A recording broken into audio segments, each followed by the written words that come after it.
It was raining the morning of the sentencing. Thick clouds hung low over the city like they were ashamed of what was about to happen inside that old courthouse. People walked past, with umbrellas and wet shoes, barely noticing the boy in the orange jumpsuit being led inside, with shackles on his ankles and wrists. He didn't look like a criminal, just a kid, 17 years old, skinny, sharp-eyed, with a face that looked like it had forgotten how to smile. His name was Malik Reyes, and the state said he was guilty. Guilty of assault, robbery, resisting arrest. There were papers and videos, a police report. Everything seemed to point to him. But the truth was, nobody ever really asked for his side. Not once. The courtroom was packed. Not because people cared, but because everyone wanted to see how fast justice would be served. The prosecutor, Mr. Lannister, had a smug look on his face as he shuffled his notes. The defense attorney, a tired public defender named M.S. Graves, barely made eye contact with Malik. And the judge, Judge Robert T. Caldwell, looked like he'd already decided. His gavel sat quietly next to his hand, waiting to fall like a hammer. Malik's mother wasn't there. She hadn't been for months. His little sister was probably still at the shelter. There were no friends, no supporters.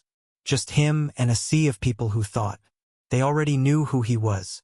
A thug, a street rat, another number in the system. The judge cleared his throat. Malik Reyes, do you have anything to say before I deliver your sentence? That's when everything changed. Malik looked up slowly. Not with anger, not with fear, but with something else. Calm that didn't belong to someone about to lose years of his life. His voice didn't shake when he spoke. Yes, Your Honor. Ido. There was a murmur in the courtroom, but the judge motioned for silence. He leaned forward, maybe expecting a quick apology or some broken words of regret. What he got was the opposite. I didn't rob that store. I didn't hit that man. And I didn't run from the cops. I didn't do anything but be a brown kid in the wrong neighborhood. And you know that. The judge's eyebrows lifted. You're saying you're innocent? Caldwell asked. No. I'm saying you knew I was innocent before this trial even started. Dead silence. Everyone froze. The judge blinked. The prosecutor shifted in his seat. I'm saying, Malik continued, his voice louder now, that you had proof. You saw the bodycam footage from Officer Halder. You saw that I wasn't the one who hit that man. You saw that I was already on the ground when they planted the wallet on me. Ms. Graves looked up now, her mouth slightly open. The judge didn't speak. He looked at Malik like he'd just grown horns. I saw your name on the internal report, Malik went on. The one my cousin hacked from the city database. The one that says you flagged the footage as non-essential and marked it for deletion. But he pulled it back. He made copies. And guess what? He's live-streaming it right now. Someone in the back gasped. A phone buzzed. Another person stood up, looking down at their screen. Check your phones, Malik said to the courtroom. That's me. That's Officer Halder. Slamming me into the ground for nothing. That's the wallet being tossed next to me when I was already bleeding. The judge's face had gone pale. Malik looked at him one last time. So go ahead, Your Honor. Sentence me. But when you do, remember that your lie just went public. The courtroom broke into chaos. People were no longer whispering. They were yelling, gasping, turning to their phone, replaying the footage Malik had mentioned. Some stood up. Others recorded. A bailiff stepped forward, but even he hesitated when Malik looked at him calmly. Still cuffed. Still shackled, but suddenly holding all the power in that room. Judge Caldwell gripped the edge of his bench. His knuckles turned white. He looked like a man whose heart had just dropped into his stomach. Order in the court, he barked, slamming the gavel down. But it was too late. The room wasn't his anymore. Ms. Graves, the public defender who had looked half asleep for most of the trial, stood. Slowly. Your Honor, she said, her voice trembling, if what Mr. Reyes is saying is true, we must halt sentencing immediately. This is judicial misconduct. evidence tampering, maybe even conspiracy. The prosecutor, Mr. Lannister, looked pale too now. We were never informed of deleted footage. If this was withheld, I don't know what this boy is talking about, Judge Caldwell snapped, but it sounded thin, now, weak, defensive. Malik chuckled quietly. It's funny how people stop calling me a thug the second they realize I'm smarter than they thought. Caldwell's eyes narrowed. You're making serious accusations, young man. And I brought receipts, Malik replied. My cousin's livestream is still running. It's got over 20,000 viewers and climbing. And before you try to say it's fake, we sent the footage to 3 independent journalists. They're checking timestamps, badge IDs, chain of custody logs, everything. So if you think you can make this disappear, you're already too late. Gasps again. Some people had already walked out of the courtroom to make calls. A few reporters had slipped in, phones in hand, recording every second. For the first time, Malik saw fear in Judge Caldwell's face. You think just because you wear a robe, you're untouchable? Malik asked. You've been sending kids like me away for years. Quick trials. No real defense. Public defenders too tired or too scared to fight you. Cops who lie and judges who protect them. I'm just the first one who caught you on tape. Lannister stood, trying to recover. Your Honor, if I may suggest a short recess while we verify these claims. No, Ms. Graves turned toward him. This case needs to be dismissed. Now. Judge Caldwell stood. This hearing is adjourned until further notice. The defendant is to be remanded to holding. Not happening, a voice said from the doorway. It was a woman in a gray suit with a federal badge around her neck. U.S. Marshals were behind her. She walked in, confident, stone-faced. I'm Special Agent Dana Merrick, Department of Justice. We've received credible evidence of judicial misconduct tied to this courtroom.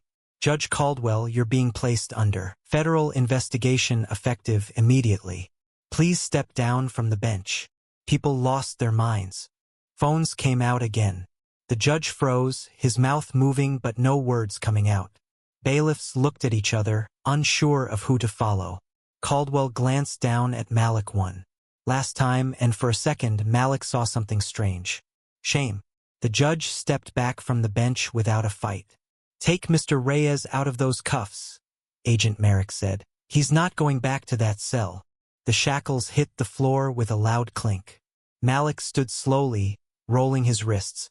The courtroom had changed. The people had changed. And he had changed too. He wasn't just the kid who got dragged into the system anymore. He was the kid who broke it. The cuffs were gone, but Malik still felt the weight of them. Even as the courtroom buzzed with reporters shouting questions, people filming, guards. Confused and scattering under federal authority, he stood still. The world moved around him, like a blur. For months, the system had silenced him, labeled him, caged him. Now it looked like that same system was starting to eat itself alive. Ms. Graves walked over slowly, a different look in her eyes now. Not pity, not exhaustion. Respect. I didn't know, she said quietly, about the footage, about your cousin. Malik didn't say anything right away. He looked at her, then at the judge's empty bench. You didn't ask. She flinched, just a little. And that was enough for now. Agent Merrick moved fast. Within minutes, she had the courtroom emptied except for a few key people. Judge Caldwell had been escorted out through a private exit. No cuffs, not yet, but the scandal was already spreading faster than wildfire. The courtroom's cameras hadn't caught everything, but the phones did. The live stream had cracked 100,000 viewers. Malik's name was trending in real time. You're going to need protection, Merrick said. You embarrassed a lot of powerful people. Today, that judge isn't the only one. Malik raised an eyebrow. You saying they're gonna come after me? She didn't answer directly, but her silence was clear enough. What about my cousin? He's the one who pulled the files. We've already dispatched agents to secure him. He'll be safe. We take whistleblowers seriously. Malik didn't fully trust that, but for now he had no other choice. He had played the game with Nothing but truth and timing. It worked, for now. He was led into a side room, no longer a prisoner but not quite free. Inside was a small conference table, some bottled water, and a stack of folders. Agent Merrick sat across from him. "You exposed Caldwell," she said. "That footage, we ran it through federal systems before. Walking in, checks out. Not just the bodycam manipulation, there are other names connected to this judge. A pattern." Malik leaned forward. "I told you, he's been doing this for years. You might have opened up a door bigger than you meant to." "Good," Malik said. "Let it all fall." She studied him for a second. "You ever think about using your mind for something bigger than fighting back?" Malik gave a bitter smile. "You think I wanted this? I wanted to graduate. I wanted to draw, wanted to be invisible just for once. But you don't get that luxury when you're born with the wrong skin in the wrong zip code."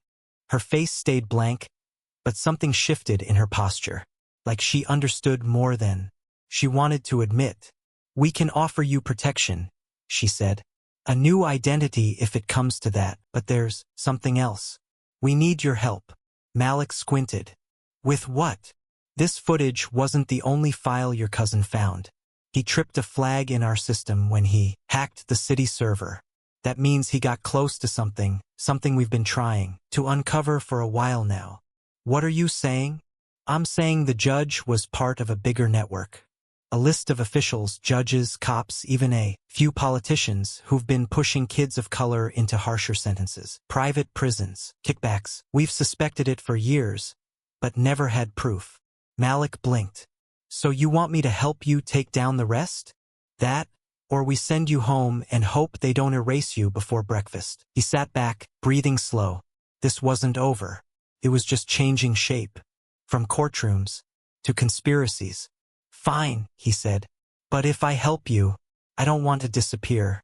I want the world to know it was a 17-year-old they tried to break, and he broke them instead."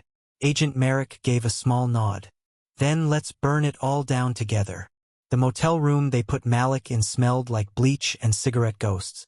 It was far from luxury, but it was safe. Two plainclothes federal agents sat in an unmarked car outside, watching the lot like hawks. Agent Merrick had left him with a burner phone, a secure laptop, and instructions to wait until morning. Malik couldn't sleep. He sat at the desk, staring at the laptop screen. The files his cousin Javi had scraped from the city servers were sitting in a folder labeled Caldwell_zip. It was encrypted, but he had the password. He typed it in with steady fingers. What spilled out was bigger than he expected. Names. Dozens of them. Judges, police officers, parole officers. Some connected through vague financial trails, stock in private prison corporations, consulting fees from shell companies, real estate bought with dirty money. It went deep, and all of them had signed off on young black and brown kids being handed max sentences for petty crimes or no crimes at all. The worst part wasn't the money. It was the reports. Redacted police logs, disciplinary actions buried, a juvenile detention center where 6 boys had gone missing over 3 years, and no investigation was ever launched. One of those boys had gone to Malik's middle school. A quiet kid who got caught shoplifting headphones and never came back. He clicked through page after page until the screen blurred. His hands trembled. It wasn't just a system. It was a machine. And Caldwell was just one cog in it. A knock at the door made him jump. He reached for the phone but stopped. Another knock. This one softer. He moved to the peephole. "Javi." Malik flung the door open. His cousin stepped in fast. Hoodie up, laptop bag on his shoulder, breathing hard. "They tried to get me," Javi said. "What?" "2 guys showed up at Mom's house. Said they were feds, but I could tell." No IDS. No. "Badges. I bounced before they saw me. Used one of your old burner routes. Brought the rest of the data." He dropped his bag on the bed and pulled out 2 more drives. Malik shut the door behind them. "We're working with the real feds now. They've got Merrick on the case." "Yeah." Javi raised an eyebrow. So why'd they come for me? That stuck like a splinter in Malik's brain. Either the fake agents were part of the network, trying to cover their tracks, or someone inside the department was still dirty. They sat down, plugging in the drives. Javi had traced payment chains through Shell, companies linking one of the state's top lawmakers to 2 for-profit juvenile detention centers. Every time a judge in the network sent a kid away, a consulting fee got deposited to a PAC in that lawmaker's name. Malik stared at it, the numbers glowing on the screen. "How long have you been digging this deep?" he asked.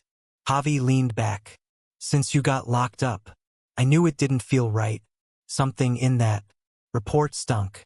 I started poking around.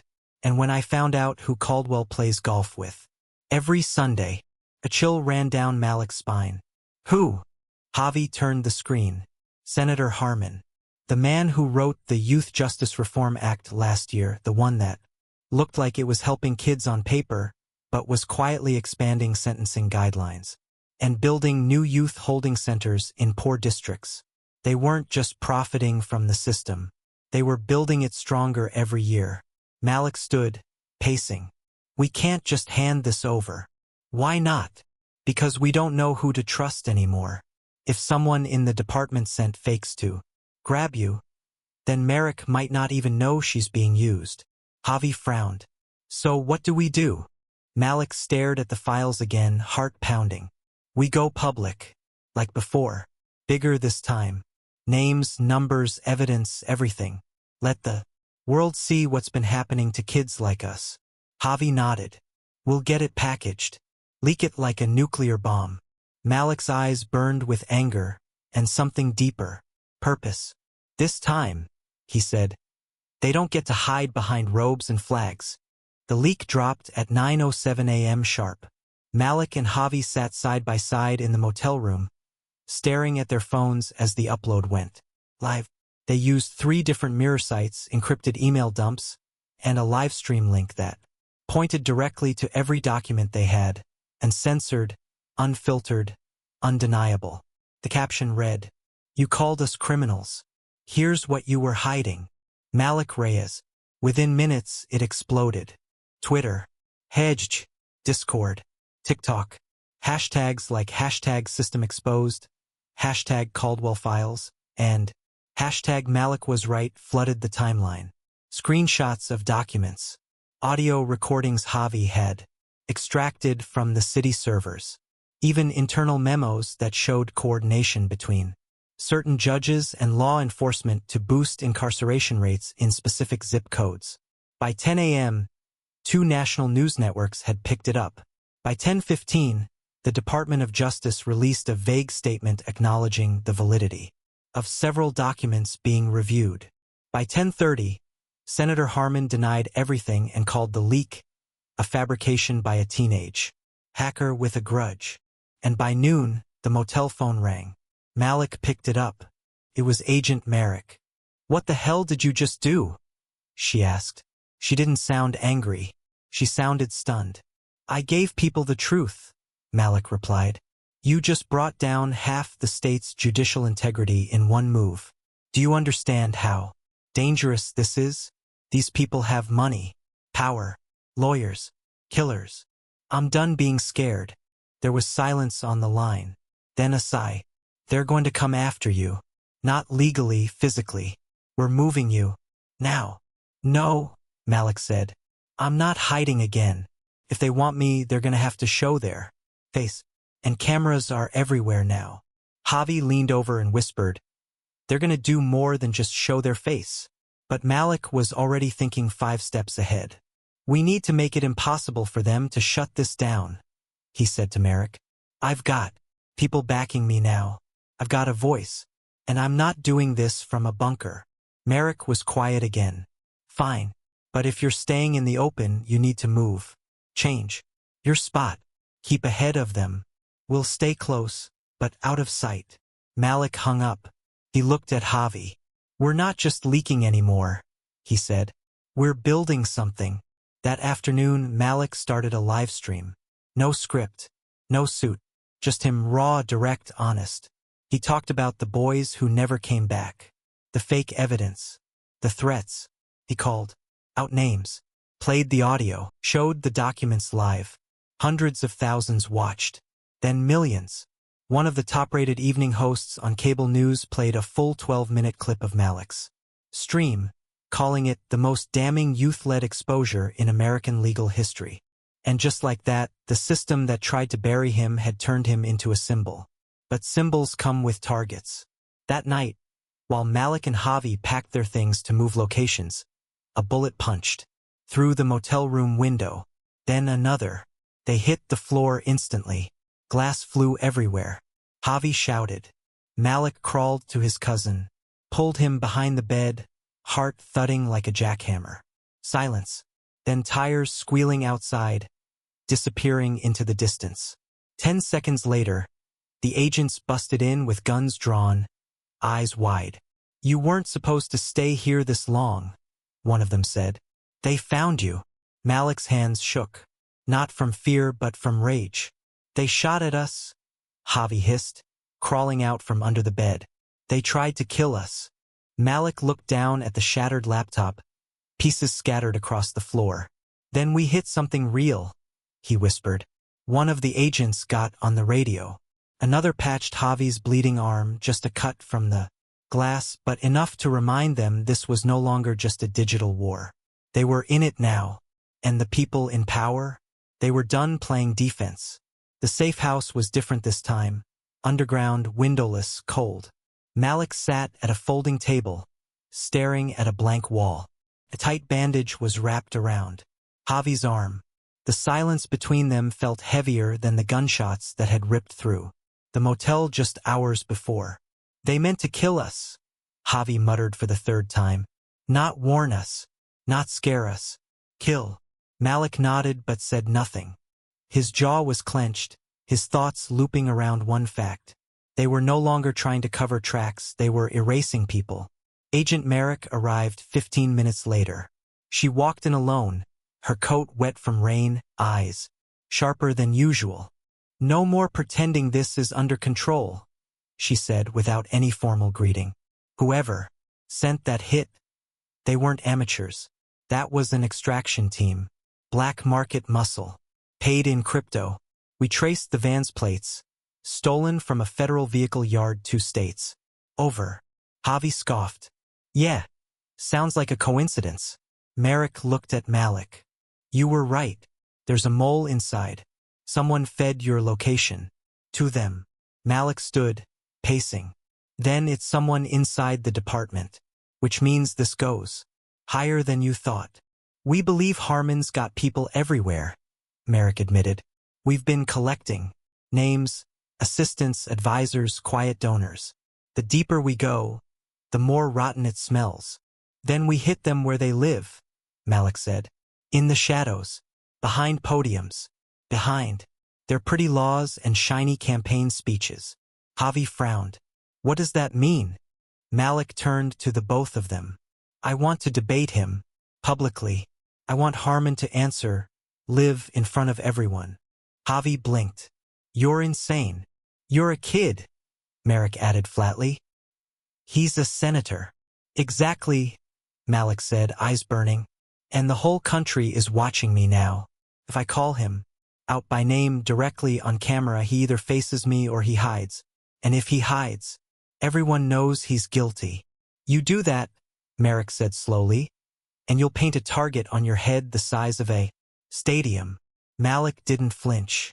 It's already there. Later that night, Malik sat down for another stream.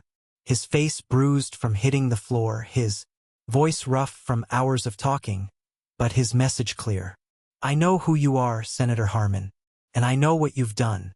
The system you built has stolen lives, ruined futures, and lined your pockets with blood money. You've called us criminals, thugs, animals, but we're not afraid anymore. So I'm calling you out. Live, one-on-one, national feed. No lawyers.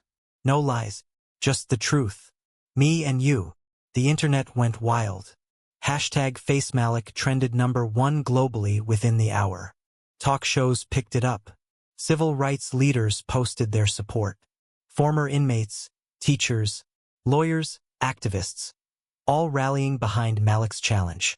He became the face of the broken generation that never got a voice. Until now. 3 days later, Harmon responded.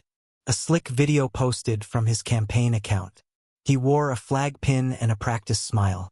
Mr. Reyes has accused me of corruption, without evidence, in a clear attempt to sway public opinion through emotional manipulation. Still, I believe in the power of open discourse. If Mr. Reyes wishes to debate, I'll meet him on stage. Next week. Let the public decide who's telling the truth.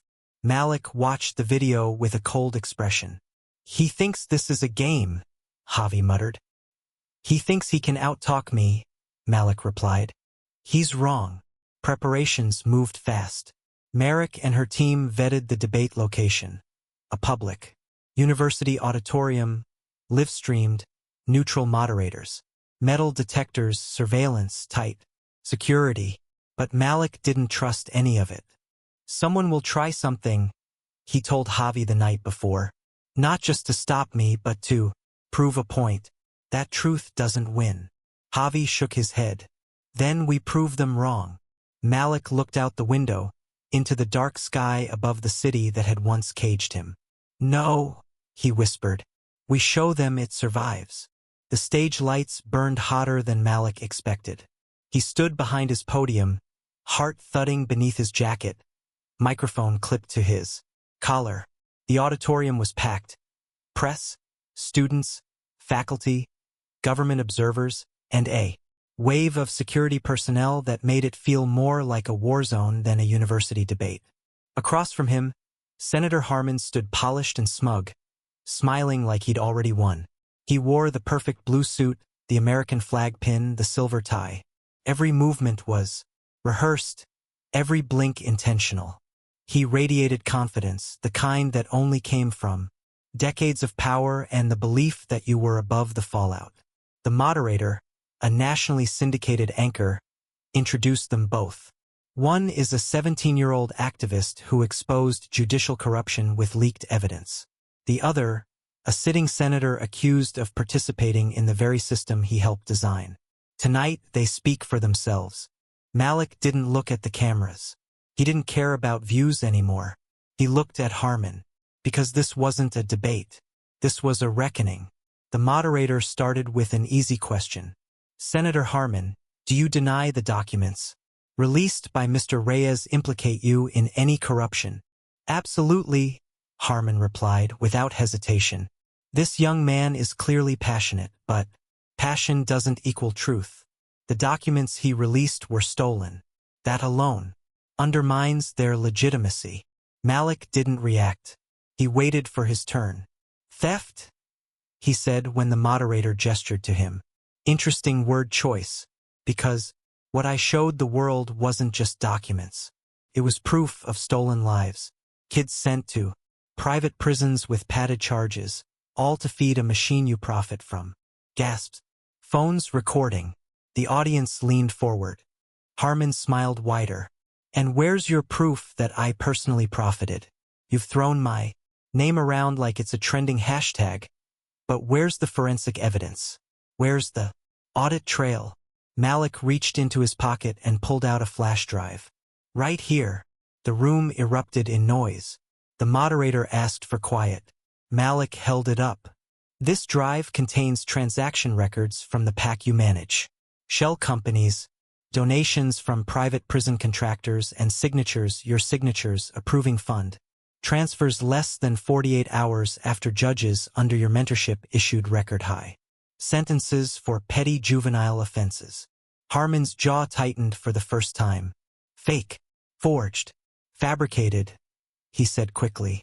They've already been verified by 3 independent audit firms. Malik shot back. And they're public now. I uploaded them 5 minutes ago. Phones buzzed all across the room. Senator Harmon's calm mask cracked. Malik leaned forward, voice lower now. You built a system that eats kids alive, then blamed them for the hunger. You funded laws that sounded like reform but funneled them into cages. You weaponized fear. And when someone finally screamed loud enough to be heard, you sent men to kill him. Malik shifted nervously backstage. The agents were scanning the crowd now, eyes twitching with tension. Something felt off. Harmon glanced to the side. A flicker of panic. Malik saw it. "You're not afraid of me," Malik said softly. "You're afraid of the people listening.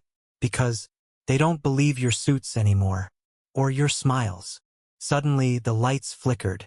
A loud crack echoed through the auditorium. Someone shouted. Malik flinched but didn't fall. A bullet had hit the ceiling, not him. Screams erupted as two masked figures stormed the back of the hall, pushing through the crowd. Chaos. People running. Security shouting. Malik was shoved down by an agent just as another shot rang out. But it was too late for them. Because everyone was filming. Thousands of live streams. Dozens of news feeds. National television. And one of the masked men, in his panic, dropped something as he fled. A badge. Police issue. Swiped, but traceable. By the time Malik stood again, Senator Harmon was gone, escorted out mid-stampede by his security. The auditorium emptied under sirens and flashing lights. Malik looked into the nearest camera as chaos unfolded behind him. "You see now," he said. "They don't want to debate. They want silence. But we're still talking." He held up the flash drive. "And we're still leaking." The next morning, the world didn't wake up. It exploded. Footage from the debate flooded every screen. Clips of Malik standing tall. The gunfire. The badge. Harmon's panicked escape. The dropped flash drive. News anchors didn't just report the chaos, they played the receipts live for the world to see. By noon, the Justice Department announced an emergency investigation.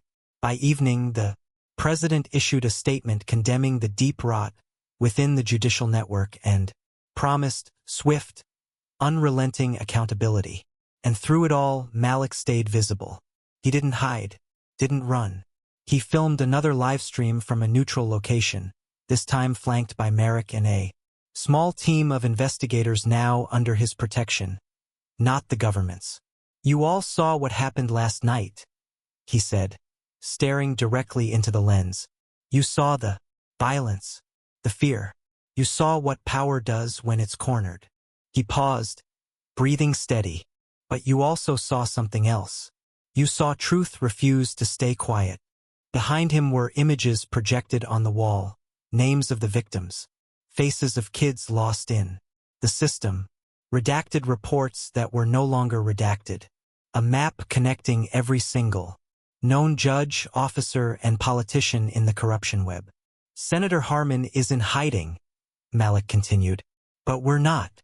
We'll be at the Capitol in 72 hours with families of the victims, attorneys, survivors, journalists, and the documents that prove every word we've said." The feed cut out at exactly the 5-minute mark. Just long enough to break the internet again. And just like that, the movement shifted from viral to unstoppable. 3 days later, thousands stood on the steps of the state capitol. Not just protesters, mothers, fathers, ex-inmates, teachers, kids too young to understand politics but old enough to feel fear. They held signs with words like, "I was next," "Your system, our blood," and Malik spoke. "Now we speak." Malik stood at the top of the steps, no podium, no bulletproof vest. Just him. 17. Unbroken. He read the names. All of them. Every child lost to the system that people like Harmon built. One by one. No rush. No summaries. Just names, proof that they were real. That they mattered. And as he did, people wept. Strangers held hands. Reporters cried on air. Officers in riot gear lowered their heads. Behind Malik stood Agent Merrick, silent, watching it all. Not with control, but with awe. She wasn't in charge of this anymore. He was. Later that week, federal raids swept across 3 states. Arrests, seized documents, frozen accounts. Senator Harmon was found trying to flee the country in a private jet registered to one of the shell companies named in the leaks. He didn't get away. And when he was perp-walked in front of the cameras, it wasn't Malik who gloated. He didn't need to. The world was already writing the new story. A month passed. Then two. Malik never went back to school. He didn't have to. He'd been offered scholarships, TV deals, a book contract, even a movie adaptation. But he turned down most of it. Instead, he started an organization. Break the Chain. They didn't just expose corruption. They hunted it, documented it, protected whistleblowers, gave resources to kids who were still being dragged into the system. Malik never stopped streaming. Every Friday he'd go live and say the same thing at the end. We're not done. We're never done. And if they come for one of us again, they'll have to face all of us. Because the boy who exposed the system before sentencing, he didn't just surprise the judge. He woke the country.